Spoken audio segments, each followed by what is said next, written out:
Mondays to Fridays, 3:30 to 4:30 p.m. in the newsroom. You can't afford to miss it.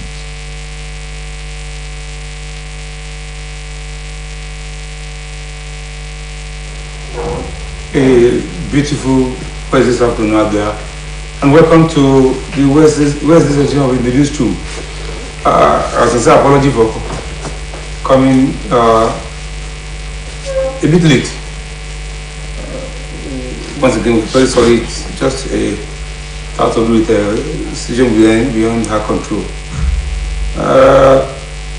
Before I introduce the guests in the studio, I know others will join us. Let me quickly run through the topics we have to discuss in the newsroom. The first says, I'm working with other elder statesmen to enthrone new Nigeria. That is credit to the former president and government of state, Olusegun Obasanjo. He said he's working with some other elder statesmen to enthrone new Nigeria. What that means, I know my guests will be interested in doing justice to it. And the second topic says, fairness, equity, inclusiveness, panacea for insecurity. That is credit to former Chief of Defense Staff. I'm talking of no less dependent General Luther Aguirre, former Chief of Defense Staff, saying fairness, equity, and inclusiveness. As well, that is his own how do I describe it? He's just provided a theory as panacea for insecurity. And the third but not in the least, 2023 census will be digital, verifiable. That's correct to the NPC, the National Population Commission. My name is Oladayola Nikakun, and I am in the studio, Latif Agbola, and know some others will join me. Latif, good afternoon. Thank you, Odayo. It's my pleasure being in the studio once again. Let me just provide a background. Chief Olusegun was addressing the Anese Indigo Secretariat, was addressing the Nenugu, and that statement, I'm working with that statement to enthrone Nigeria. Latif, what do you take from? Well, let me start from when Baba had every opportunity to give us a worthy successor. I deliberately picked that word. He decided to pick the then ailing Umaru Yar'Adua. Umaru Yar'Adua was a very patriotic Nigeria, gentle, focused, no doubt, but he was not fit when it comes to his personal health. And the Obasanjo understand this. In fact, he understood this. In fact, in most of the electionary campaign that was held then, Yar'Adua was absent. He was hospitalized abroad while the campaign for the presidency was ongoing in Nigeria. What I'm trying to say here is that when Baba had the opportunity, did he consult anybody to pick anybody to rule Nigeria? So one thing I can see about Chief Obasanjo is that he doesn't want he will always want to be in charge, even if it is not practicable, if it is on paper. Baba will want also to be seen as being in charge. If you recall, in 2014, when APC was formed, when Buhari was later elected as the candidate of APC, they had to visit Baba at Ota. Yes, it's another statement, no doubt about that. But the fact remains that when he had every opportunity, in fact, those who were already there, including his own deputy vice president, the person of Alhaji Atiku Abubakar, he didn't allow them to get the PDP ticket because of the failed third-term agenda. Now, he's telling us he work with who are we?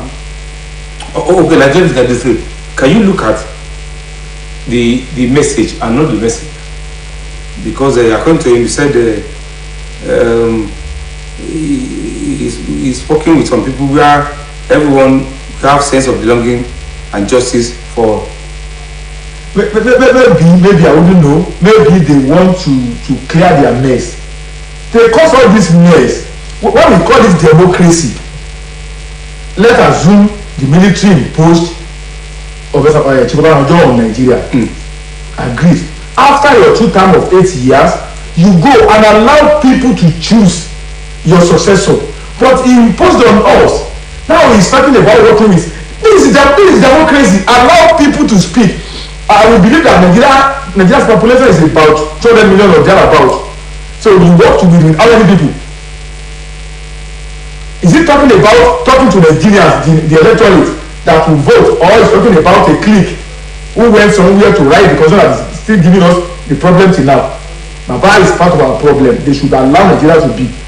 I know one day it's just like someone who buys a car and doesn't know how to drive.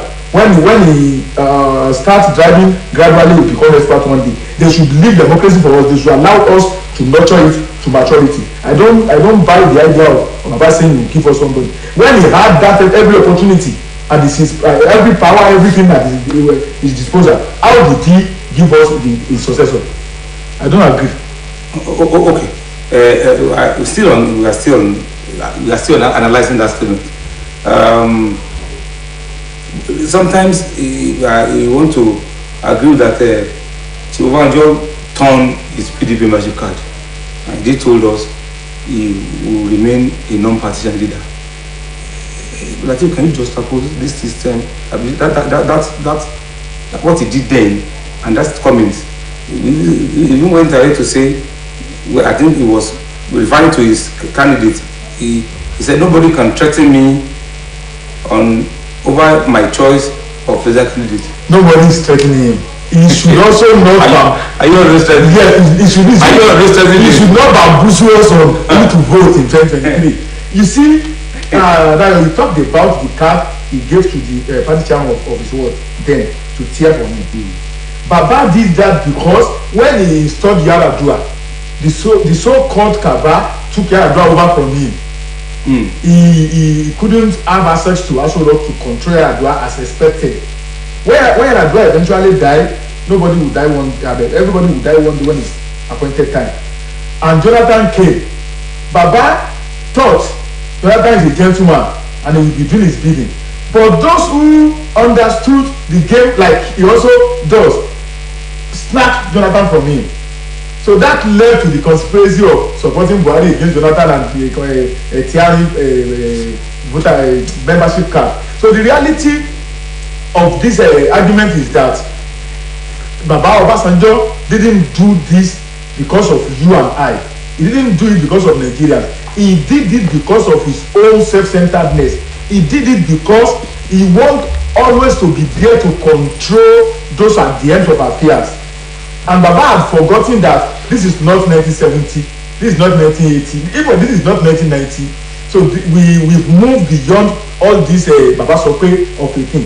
If, okay, for instance, he's talking about working with people to enthrone a new president of Nigeria. New Nigeria. How do you define new Nigeria? If we cannot change as people, how do you expect Nigeria to change to be new? There is no way. We need to assess ourselves as Nigerians, as leaders, as followers. The moment we assess ourselves and we are ready to change, then Nigeria will become new. But without doing that, we don't have anything like new Nigeria. Don't let us deceive ourselves.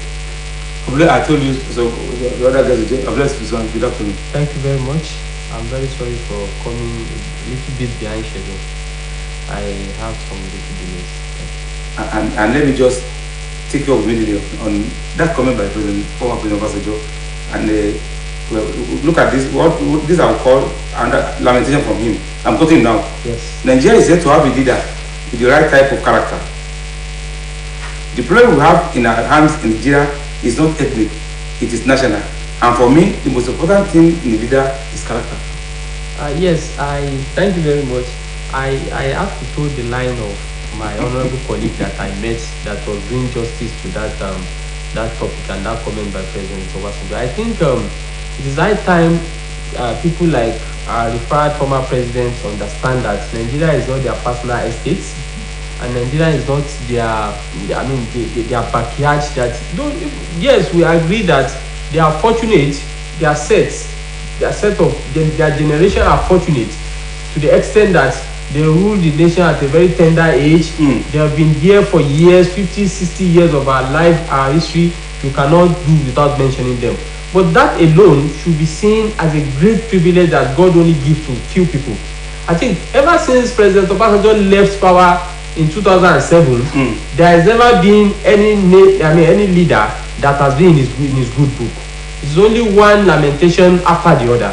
He has not really, put on that garb of a nationalist, a statesman that will always make reasonable comments But he told his PDP card and he said it wasn't. Yeah. It's not about yes. There is nothing good in him belonging to a particular party. It is right.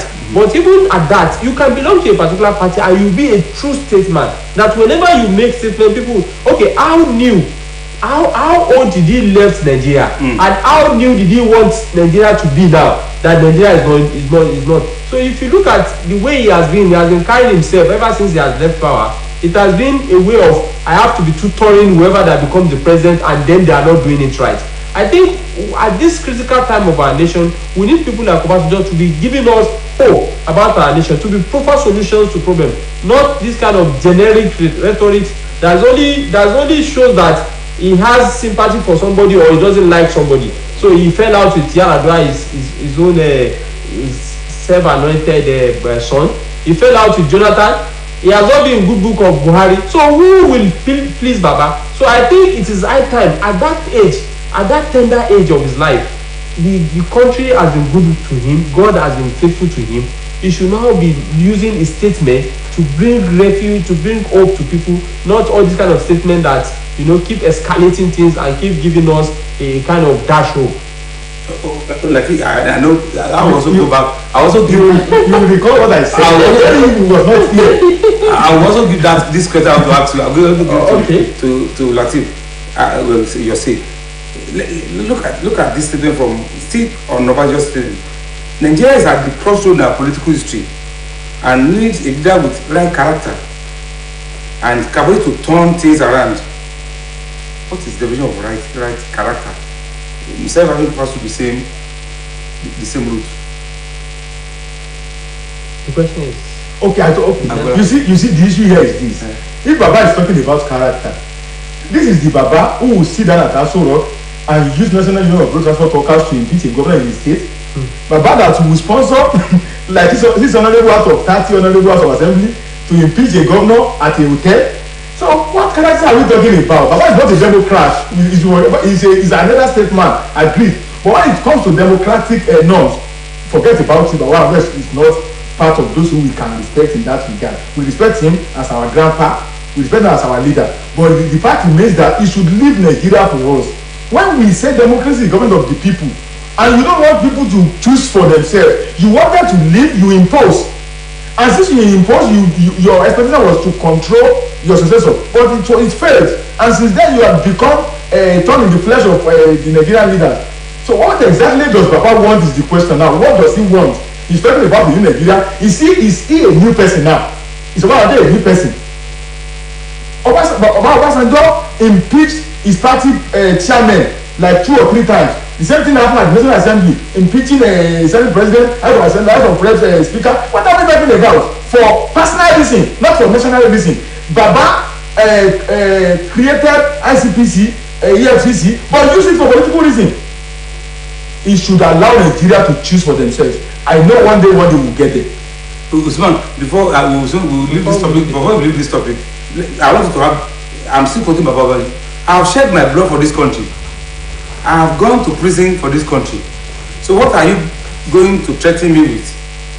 If I'm putting my hands on someone, it means that comparing that with the other, I see there is a merit that will be of benefit to Nigeria. Let us look at this statement again. I am working with other elder statements to enthrone myself. I'm working with that means we are the owners of the country. It's our personal, we decide who rule you. I mean that kind of statement. Let Baba face the reality. The reality is that in this age now, today, Nigeria or today, no any leader can tell you that go to election, I will make sure you win. The current people of Nigeria knows what they want. They know how to get what they want, and under normal circumstances, in a normal sane environment, free and fair election, the people like Obasanjo or any other people that think they own Nigeria will be humbled. So I think if he has done all those things for Nigeria, Nigeria has done 10 times more benefit to him. He has had the benefit and privilege, very rare privilege, of ruling Nigeria twice. It is only Buhari that has broken that record now. 2 times, once as a military president, now as civilian president. God has given him all the. So if he thinks he has done something for Nigeria, he fought civil war. He's not the only one that fought civil war. A lot of people fought that civil war and even died. He was privileged to be alive, and after being alive, at the very close, a very close shelf with death, God brought him back. And when General Sani Abacha is almost signing his death warrant, God brought him back from prison to become the Nigerian president. Let me say this. If Baba has given us the new Nigeria of our dream that we wanted then in 1999, if we had used that 8 years to lay the foundation for solid and new Nigeria, today he will not be here talking about new Nigeria. Nigeria will have becoming new, newer and newer. So Baba should just be humble, and Baba should know that we all know how he ran his presidency, and we know how he did it, and we know 17 billion US dollars spent on power. Where is the power? So if we continue scrutinizing his government and his administration, he's not even in the position to be coming out now and be offending the sensibility of Nigerians and telling us how to rule ourselves and the person that will rule us. I think that's my take on that. But shall we go to the second topic? Yes, let us do that. Okay. Ismail, let me start with you. Okay. Undoubtedly, General Martin Luther Guai, General. And when we say, I've seen it all, having served the country or Nigerian army as well as defense staff. Usman, this topic coming from former chief of defense staff who has served the country, saying fairness, equity, inclusiveness, panacea for insecurity. You see that those adjectives are heavy? Yes, they are very heavy. And he is talking from what every sane Nigeria, concerned Nigeria is talking about. Our country and us as a people. If we really want to evolve into nationhood, if we want to really develop, like every other nation are developing, some of these are the ingredients. Fairness, equity, and equality. People, inclusiveness, people knowing that I'm part of this system. Somebody in Ifewara has never benefited anything from the entity called Nigeria. Because in Ifewara, there is no water, pipe-borne water. In Ifewara, he doesn't have security. In Ifewara, so if that person is not, that person is not included. So in inclusivity in that instance is not meant for that person. So fairness, equity.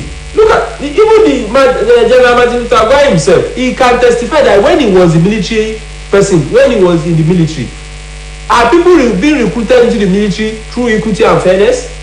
Is the slot of the NDA not meant for the boys of the generals, even if they are qualified or not? That is not how to grow a nation.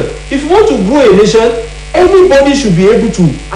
Look at the way people are doing in other advanced nations. You go there, you apply for something. If you are qualified, you get it. You don't need to knock on anybody's door. So I think if we really want to have a nation that we can really be proud of, that our children can really be proud of, some of these things that he has mentioned are things that we should, and some of these things we cannot just come over it overnight. We should teach ourselves. If you are in one office, some people think before you can practice equity and fairness, it is when you become governor or when you become senator. No, even in that your small office, something is coming to your table and you have the privilege of having that information. But you, instead of giving it to the person that is qualified, you give it to your son. But in the true picture of it, your son is not qualified or your brother is not qualified. But because you don't want to practice equity, you don't want to practice fairness, in that instance, that your boy or your family or person that you gave it to will continue not doing that thing in the right way, and it will be there maybe 20-30 years doing that because of your decision of one day. So I think if we really want to build a nation we can be proud of, we can build. I don't know who said this quote, but I have been hearing the quote. But the quote is being ascribed to the late Kano State politician. Abakarimi. No. Before Abakarimi, what is his name? Aminu Kano. He said, Nigeria will never be a peaceful nation or a progressive nation until if a son of nobody gets to somewhere without knowing anybody. I mean, if somebody can just become something big in the country without having to know. For instance, today, let us face the reality. There are some jobs that we can hardly find sons and daughters of poor men, CBN, job in the petroleum industry and so on. Why is it? It's because we lack fairness. Those jobs are reserved for the sons of the rich. So without that, we cannot grow, we cannot develop. So that is most of the things you have mentioned are the ingredients of development, and any nation that wants to develop must pack it and put it up inside its luggage and be dragging it on its way to development. Latif Agola, Usman just said something, and I want you to take it from that end. As compared to him, while General Agwe was in the service, as well as staff, what effort has he made in promoting fairness, equity, inclusiveness, as he was then a leader in his own right? Even now that he has left the service, how on earth is he promoting that fairness he's talking about? Our leaders are fond of trying to play to the gallery. They want to say something that people will like. Oh, he said it, he's a good man. Ask him, does he practice what he's preaching? You see, when we are talking about fairness, remember, as he said earlier on, when you are recruiting into the military, you know the that son of the poor who is qualified, but because his parents is nobody, you won't allow that guy to be in the NDA to control your own children in the future. But you prefer the person that's supposed to be the head to be at the tail. At the end of the day, you complain that Nigeria is not moving. And apart from that, when you look at fairness is talking about, you don't need to think about Latif Agbola's promotion or some one Abubakar is from Benue or Taraba State. The issue is that is Latif Agbola qualified to be at this post or this position? That should be the issue of fairness is talking about. But if you look at it, it's like your people will say Abedebolo Adete Odete. When he was there, I didn't see him talk about fairness. But when he left the saddle, he now realized that we need to, maybe somebody somewhere has done something that he believes it is unfair to him. I know we are talking about equity and inclusiveness. When you, let me use this constitutional amendment as an instance. The next constitution should have been amended since. But the problem is that the federal government and the state governor, in most cases, they are not on the same page. Not because of we Nigerians, but because of their own selfish interest. And if you don't allow my own self, your own self, and somebody somewhere in if a south or in somebody somewhere in the local government in Anambra or elsewhere to have a say in what law we use to administer Nigeria, then we cannot be talking about inclusiveness. The end of the matter is that what is said to be candid, we cannot reject what is said. But the fact remains that are we ready to do this, or we are only paying out lip service on what is right to be done? So I believe not until, I've always said this on this program, not until everybody is ready to change, we may not move an inch. And I think, I want to last take where the former chief of defense staff was speaking at the foundation of the late former governor of Kaduna State, Sir Patrick Yakuba. We did describe him as somebody that has empowered the virtues of true leadership, and that practice what he preached. Saying somebody about somebody that is dead. In Nigerians, we seem to want to praise our leaders when they are dead. Look at what that fairness, inclusiveness, and I still want to quote him now. So you must let us know that if you want security, we must have equity, fairness, and inclusiveness. And said the ingredients required for peace to reign in any site. Yes. You see, let us look at it from this angle. Then we have our security apparatus, our security architecture in Nigeria. the chief of them that we all know that are working most at Nigeria Army, for instance, the Nigerian police. Let us start from that. Let us not even go to the issue of a leader, executive. Let us look at the architectural, the security environment of Nigeria. Are they even the leaders? Are they even fair to their subordinates? You want people to help you handle security of your nation. And now, let me give you an answer. Now we have cases, and it is not a kind of blackmail.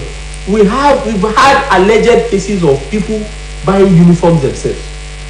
They have to bribe their way before they can get uniforms. Sometimes they will use a uniform for a year, but those that you see them renewing their uniform find a way to get it back door. Not to talk of boots and other things in the Nigerian police. In the Nigerian Army, we've had cases of rank and file fighting at the front Boko Haram that are not their ration allowances are not getting to them. Some people are cutting it along the way. If they are entitled to 3,000 feeding allowance per day, somebody somewhere among those big ogas will give them 1,000. And if they protest, they say you are preaching fairness, equity, and even within the rank of your boys that you are supposed to satisfy, so that they can have morale, highest morale to fight this fight. You are not being fair to them. It is not fair to live. We have people that have been at the front for 3, 5, 6 years. I hear somebody should stay at that front, so that whenever he is coming, he will not be disturbed by post-traumatic this thing. It's 1 year, 8 months, 1 year, you draft him back, you draft new people there. Those are not, now even within your own system, your own security system, there is no fairness. So will there be fairness outside among the people? So I think some of these are leaders. Whenever they are talking, they should just be knowing that we, the people that they are addressing, we know what is obtained and we know what is right. He's saying the right thing, but as the leaders, he himself included, have they been doing the right thing? It is one thing to say things that is right, let us do it this way, but you and the so-called ruling class, have you been doing the right thing? No, you've not been doing it. So if you've not been doing the right thing, you don't expect the citizens to be mobilized towards doing the right thing, because the leaders are not doing it. That's my take. So the third topic, time is against us, and I'm starting from you. 2023 census will be digital, verifiable. That's credit to Federal Commissioner for National Police Commission, Lagos State, Bim Bosalu, in Delhi. Was he talking for Lagos NPC or for Nigeria in general? The issue here is he has the right to speak of Nigeria as a staff of the. And I have a reason to ask that question. This is Nigeria, where we were unable to get a reliable database till this moment. NIMC has been there for years, and even at the time they said they will link your GSM number line with your NIMS and what have you. Till this moment, the Ministry of Communication, or what they call it, has not concluded its work on this. What I'm saying is that, are we ready to do it the way it should be done? The answer is no, because of political manipulation. Yes, that's the system in Nigeria. Not until everybody is ready. All they are doing is for political manipulation. You are sure we are not ready? We are not. For National Census and Population. No, I'm not saying we are not ready for National Population Commission. I'm saying we are not ready for a credible one. Everybody knows how to do it. Yes, where you have like 20,000, you bribe those officials to record for you for the 6,000, because you want to show the strength that in my constituency I have this only number of voters, in case you may want to manipulate the election in the future. A country cannot be doing this and expect to move forward. That's the problem we have, because honestly, Nigeria has the potential. We have the capacity when it comes to natural and human resources. No, we are blessed. But the reality of the matter is that political will is the problem. Then the systemic corruption. Everybody in Nigeria, except for a very few of us, sees corruption as part of our life. let me give you an instance. When you are working as a civil servant, you are being paid every month for the purpose of that work. But you tell someone because he doesn't give you something. So let's now go back to the issue of census. Whenever we are conducting a population census in Nigeria, what you see is that a state will want to outshine another state in getting higher figure. What are we doing this for? If it is for national planning, we won't be doing that. But it's for political reason. Not until we remove politics from our national life. I'm not saying there should be politics decides everything. But when it comes to doing things the way it should be done, we should remove politics. But in this case of national, remember 2006, we should have we had the last census in 2006. We ought to have had another one in 2016. I don't know why the President Buhari didn't do that, didn't do there, and he wanted to do it. I want to do it now before he leave next year. But that's not the issue. The issue is that the man who spoke in Lagos spoke. The woman who spoke in Lagos spoke as a true Nigerian. But down to our own heart, when he's alone in our room, she will know that she's saying for the same sake. It's man. I want you to look at that thing by yourself. But the woman is being assertive. According to her, the use of paper will be electronic, and that paper-based entry will be eliminated. Are you seeing some success? Yes, the way they used to do yes, that is just the way they used to do it. Yes. I give kudos to the Nigeria Population Commission, for trying to move a bit forward from the old practice. I mean, we are living in a digitalized environment. Yes, so we need to be improving from whatever we are doing. Just like the way the 1999 election, 2003 election, we have been improving since then. So I think from 2016 now, if we are conducting any census in the future, there must be some improvement, and to be trying to digitize, to digitize this thing. This will bring a little bit of more sanity to it, so that the manipulation that people do go through in the past, because we need the right figure to be able to plan our lives. Like you said, if we need some of these figures for national planning. Today, if you go online, you cannot see a categorical number of Nigerians, and in some serious countries, you see estimation. But in some countries, it is being updated every month. They use their death this rate and and then the number of migration, the immigration, and then they update it. But we don't do that. But this year, it will be good if the event will be digitized, and then the figures that will churn out to Nigerians will be verifiable. There is a difference between something being digital and being verifiable. The issue that we are having in Russia now, we have digital beavers, but the verifiability of that is being subjected to litigation. But that one is another thing entirely. But what I'm saying in essence is that it is good that NPC is coming out that this time around we want to conduct a census that will be that will be better than the one we've been doing, and then I think Nigerians should give them benefit of doubt. But and I think that will a little bit sanitize. If you look at the way in 2006, 2007, for instance, you just need to go to a polling unit. They will give you a paper like this. You take it there, you vote. You can vote 50 times any. But now we got to a stage whereby you cannot do that anymore. Even if you want to vote, the highest you can do is 3. Before you go around, go clean your hand, do all this stress, you will be tired. So in that instance, we are trying to improve on it. So I like the fact that if they want to digitize it, because some of the figures that we have are not realistic.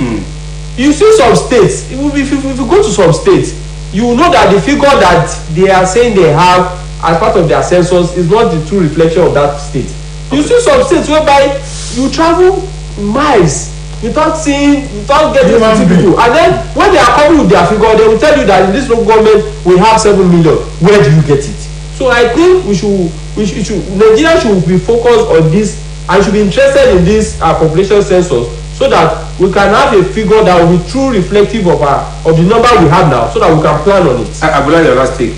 The assurance by the Federal Commissioner for NPC Lagos he will assure that the electronically operated system and with satellite images, that assurance, and that is in recording personal data, satellite images and electronic.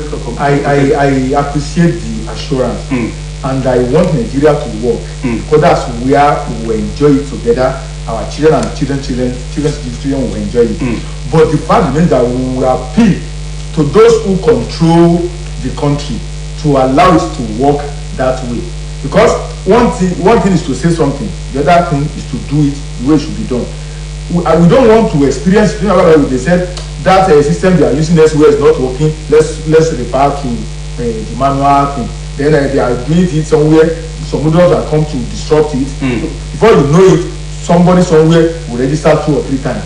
So if that one can be addressed, and if our leaders are ready to do it the way of God, if we can fear God, if we can be patriotic enough, and we can be sincere, I believe Nigeria will get it right. Usman, your last take. My last take is that we should give the NPC benefit of doubt, and I'm sure that, but Nigerians are not much interested in the activities. Nigeria should be more, the way we've been interested in INEC stuff. This one too is important, but you see Nigerians are not really taking it serious. We should build searchlight on them, try to help them with innovations so that they can do a census that will be acceptable to all, and then we can use it to plan our national development.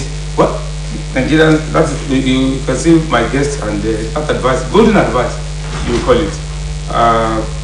I want to appreciate my guest for being around today. Usman. Thank you very much. Thank you very much. And I'm sorry for coming in. Yes, apologies taken. Thank you. I can understand. Thank you very much. It's been a pleasure being here always. Dayo, thanks for having me. Until tomorrow when we go to back in the newsroom. My name is Oladayala Nifekun. Good evening.